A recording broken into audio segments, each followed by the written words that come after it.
In today's video, I reveal 5 tactics for you to become a better Pokemon collector and investor.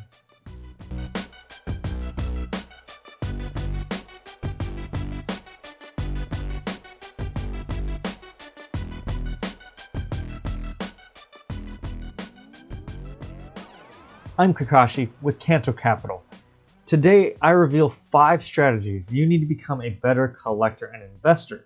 If this is your first time here, thank you so much for taking the time to visit. You can follow my journey as a Pokemon collector and investor just by subscribing. We discuss the hobby and Pokemon investing in ways you've probably never seen before. With my experience in business and traditional investing, I bring what I think is a unique experience to analyzing the hobby.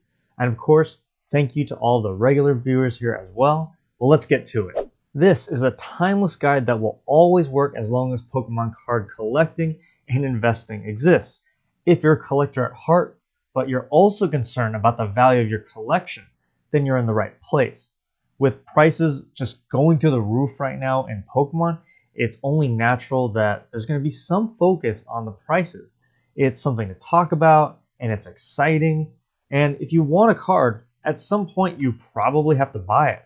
So values, demand, collectability, all these factors matter when you're trying to find a card or make a trade. So it's in your best interest to understand the investing and monetary side of the hobby.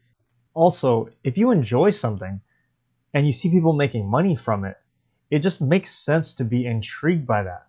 I mean, who wouldn't want to make money doing something you enjoy? And you should always enjoy the hobby the way you want to enjoy it. Don't let anyone tell you otherwise. But we see it preached all the time by some of the most successful people in the world. Follow your passion, and you'll never work a day again in your life. The reason people always say it's ideal to work within your passion is because you stay engaged, and thanks to your passion, you'll be more dedicated and more knowledgeable than someone who isn't. Basically, it doesn't feel like work. And with collections being worth so much more today, you might be wondering how your collection could become a pseudo-investment too. And so these are the actual strategies I use and how you can actually turn your hobby into a potential investment vehicle. Number 1, buy multiples of the same card or set. So here's the deal. You did the research. You made your choices and you think something might be profitable. And your research told you this. And they told you that this is a card you want to put money into and that you think you're going to get a better profit from it than, let's say, some other investments. But if that card that you picked, if you think it's going to do so well and you think it's going to perform exceptionally well, why would you stop at just one? You already did the work. You did the evaluation. You should get more. It also gives you more flexibility and exposure. So you can sell one as prices go up, and you can keep the others if you think the value will keep rising. And then you can sell it piece by piece as you go. You have a lot more options when you have multiples of the same card. Of course, if it's an expensive card or something along those lines, this might not always be possible.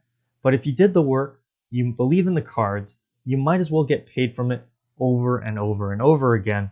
So when you can, if you think it's something that will perform well, buy more than one. Number 2, understand that your collection is your personal collection. Yes, that base set Charizard or some valuable card that you have might be worth thousands of dollars, but if you're never going to sell it, then you're probably never going to make a profit from it. You have to remember, these cards, Pokemon cards, they don't pay dividends. No one's going to pay you rent money for it, and it's not saving you any money. For example, if you own a house, once you pay off the house, you don't have to pay a mortgage or rent anymore, so it saves you money. But Pokemon cards do not. And here's the predicament you don't want to be in, is we've heard those stories of people selling their treasured cards from their personal collection because they wanted to cash out because they saw how much their cards were worth.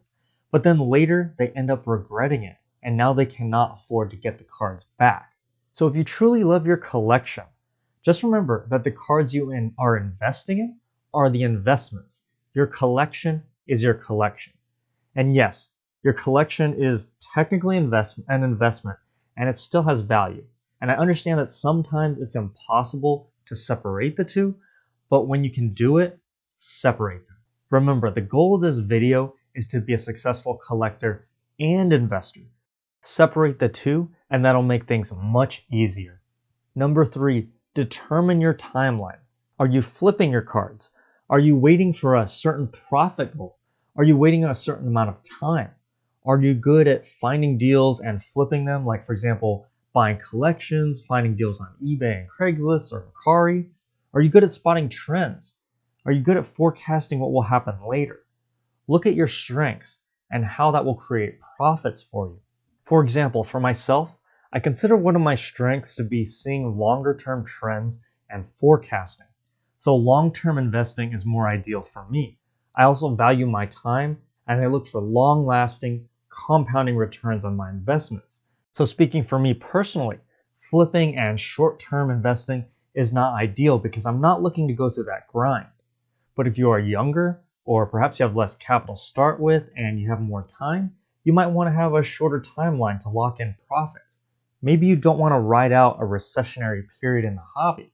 There's nothing wrong with any method, but this is why determining your timeline will play a large part in how you buy and sell.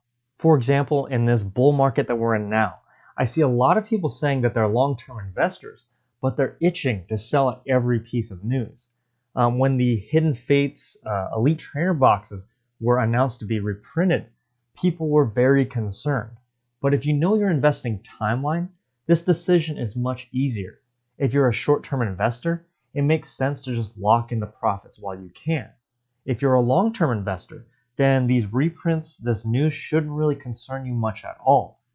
I have Hidden Fates tins locked away, but because I'm a long-term investor, I'm not concerned about these short-term price swings. Keeping the big picture in mind, the timeline of your investment will make all of these investing decisions much, much easier. So determine your timeline. Number 4, budget. I'm not a financial advisor, so please do your own research, but you're going to hear this advice of setting a budget all the time. And I know it's cliche and you hear it all the time, but they're right, and it is good advice. You can set a specific budget and work below that number. My unconventional wisdom, though, would be to set a range for your budget. Let's be honest. If a Pokemon card that you find is a good investment or a good deal, but it's $10 above your budget, does it make sense to pass on it? Probably not, right? So I like to set a budget range. It gives you a little more flexibility and peace of mind. You don't have to worry if you're going over budget means maybe you can't afford to pay the rent or something important. So just set a comfortable range and hunt for items in the lower end of that range. So if you set a budget range of, let's say, $100 to $150 a month, then look for items that are $100 or less. But if you happen to spot that deal, let's say for a small collection for $110, then you're not worrying about breaking the budget because you set a range. And let's be honest again, it's not easy or fun to keep a hardline budget, so I think having a flexible budget range is more suited for most people. But regardless, just create a plan that works for you and your situation.